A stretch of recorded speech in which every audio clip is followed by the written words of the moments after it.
Guru Nation, thank you so much for watching. Please, I really appreciate it if you drop a like, subscribe, comment, share. So today I did my first screening for a brand new study.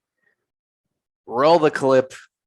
Hey Guru Nation, quick video right now. I'm walking into the clinic for my screening, my first screening visit for a brand new study. So I figured, hey, why not vlog it? This is not my first screening in Yuma, Arizona, but it's my first screening for this new study with a new PI. So I'm just gonna go through some of the stuff, informed consent, all the things we gotta do while keeping the study confidentiality, and maybe getting the patient on board with a quick video. I don't know, we'll find out. Now that we're back, sorry I couldn't film anything. It was super chaotic in there. The patient was probably not the right patient to ask to record. I mean, there was no real issues except he was kind of shy. So he's not the best patient to ask. But next time I will. Next time I'll try to get a patient where I can do like behind the scenes of a screening. But really, it was so chaotic. It wasn't the right time to do it. Mainly, and that's why it inspired this video. So your first screening visit for a brand new study is going to take way longer than future screening visits for that same study. Why? Because you're learning everything as you go. So I didn't even have IWRS access for this study. I had to manually enroll the patient. I knew the site number and I knew what it's going to be patient one. So I gave them the number. Turns out that was the correct format when I did get IWRS, or what's now called IRT access, at the end of the study. Luckily for us, Creo went really well. We use Creo clinicalresearch.io, and my regulatory assistant and my eSource assistant, and really all things digital, Samantha Anderson. She's going to be a remote coordinator for me as well. She had all the eSource set up. It's a relatively easy study, so it's not even a hard study to do, but she had everything ready. And when the doctor was missing his scales, because he's old school, he still uses paper, she was able to get it for me. So it was actually pretty easy. It took about 3 hours for the patient's time. And in reality, it probably would take about that time, even if we knew what we were doing. It took probably another 2 hours when the patient left for me to figure out, okay, how do we do the labs? How do I get this IWRS access? Let me make sure everything's fine on the inclusion exclusion criteria. So let's start with the beginning. Let's start with the informed consent, because I don't think I've ever done a video on this, so I want to include this. The informed consent, you need to make sure you have the most recently approved version. Creo is kind of foolproof in that it will tell you which version to put in there, but you can go to the IRB portal and you can find the most recent IRB approved version in there, so you don't have to guess. Again, I had the benefit of my remote study coordinator, Samantha Anderson. She gave me the right form, so I didn't have to do all that. What I did do was spend a lot of time with the patient going over the informed consent. Now, I want to add, this patient is a patient of the PI. So my PI already explained the informed consent to this patient. So this patient, he understood what the study was about because my PI explained it to him already a few days before. So that made it easy, but I still spent about 40 minutes with the patient going over, making sure we answered all his questions. And it's not enough to just get the patient's signature and date on every page and where they need to. You need to document the process of consent. So it's like a progress note that you write. And I could actually read you my progress note that I wrote if I could find it. And then I'll read you like from a random university what their process of consent is. So patient came in for screening visit, fasting, excuse me, as per his own will. Patient was met in a quiet room with the coordinator, sub-I, and PI. So my business partner, my boy, Jaime Valles, was there as well. to address any questions or concerns. Patient understood that his participation is voluntary. Patient was given a copy of the informed consent to take home. Patient understood all risks and benefits of the study and was made aware of alternative therapies and treatments. Subject is a patient of the PI and was told about the study prior to the screening visit in great detail previously and in addition to today's discussion. Patient completed screening visit with the exception of some rating scales, which will be completed by PI on 4/25/22 due to other patient engagement. So that's my process of consent. UC Irvine, don't just copy mine. Make your own. If you run a site or if you're a CRA, you need to know what process of consent is. That's an acceptable one. If you're a site, you might want to make your SOPs something that you can actually adhere to. So here it is from UC Irvine.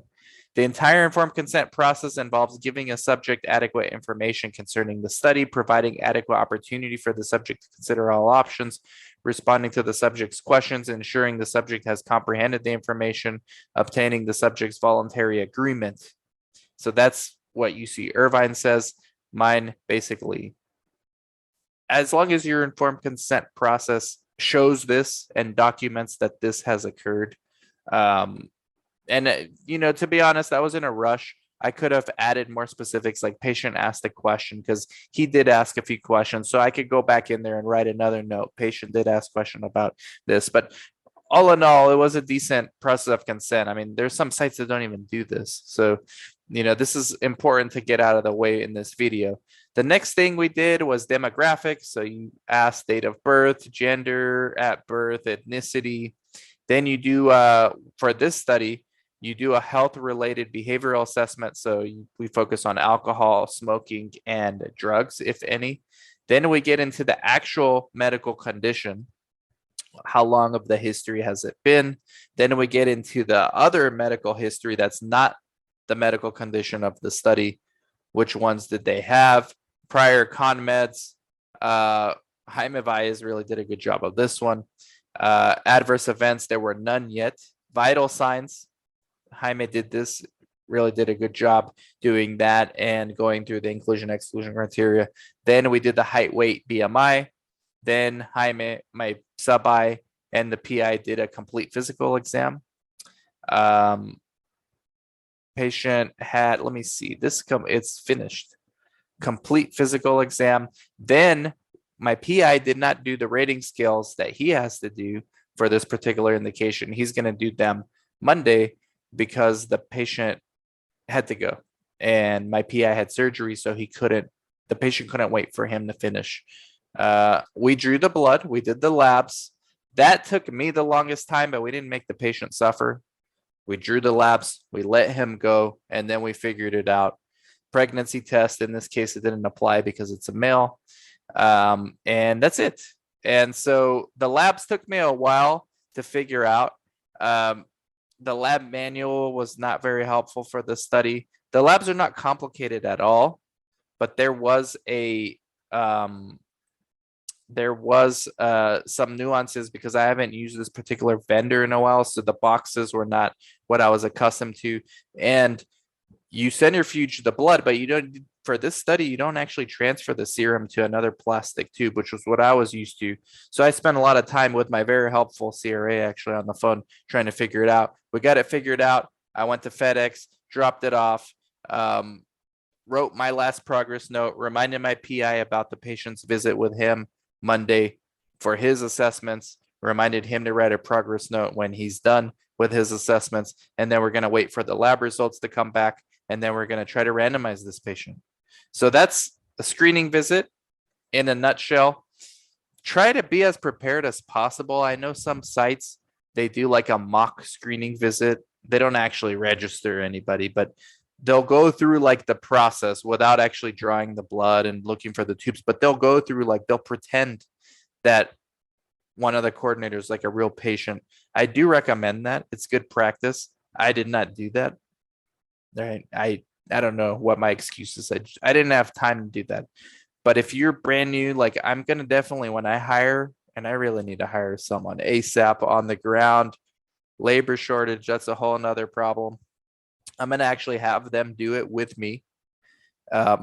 next time, like a mock screening. All right, what do you do now? Okay, what do you do now? How do you document this? You have to practice this. There's no other way to do it. Creo makes it easy. Never rely on just the source, whether it's Creo or paper source, to make sure you're following the protocol. Always cross reference with the actual protocol, because source can be, whoever created the source can make mistakes, um, including the sponsor. I've had sponsors give us source and they were incorrect. They would make us cause minor deviations, even though they were deviation, they're minor. So tomorrow, what I'm gonna do, I'm gonna do like a quality control visit for the visit that occurred today, where it's just gonna be me at the office going through everything line by line with the protocol, making sure all the con meds are okay. Jaime did that and he said everything's fine, but I'm gonna double check it, make sure the con meds are okay and everything's okay. And then again, remind the PI and remind the patient about their visit coming up. And now Samantha is going to enter the data into the EDC. And then the visit will be complete once all the data from the visit has been entered and the patient's either ready to be screen failed or randomized. Just thought I would do a quick video on screening and throw in the informed consent. Good luck, Guru Nation. All in all, it was not difficult. It's just the first one for a new study. It's always going to take a little longer, but it's a good study. I'm really happy with it. Catch you all later. Bye-bye.